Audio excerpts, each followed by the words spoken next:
If you want to get creative with your cupcake, why not try making a rose? The technique is simple, and it's easy to master with a little bit of practice. I've started with my cupcake on a rotating cake wheel.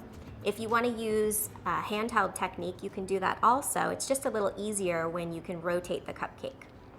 I've also got my cupcake situated on some non-stick shelf liner so that it doesn't slip on the cake wheel. You could use a damp paper towel as well. So I'm going to start with my frosting in a pastry bag with a small petal tip. And the technique to begin is a nice dollop in a circular motion of icing right in the center, which is the beginning of our rosebud.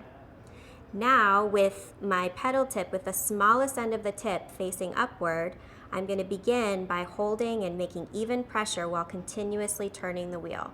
And this is going to create that small bud of my flower. So you can see I've got the very beginnings of a rose happening.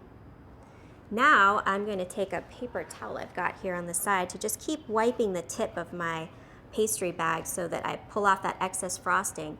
And I'm going to start at the halfway point of the rosebud that I began, and I'll stop at the next halfway point.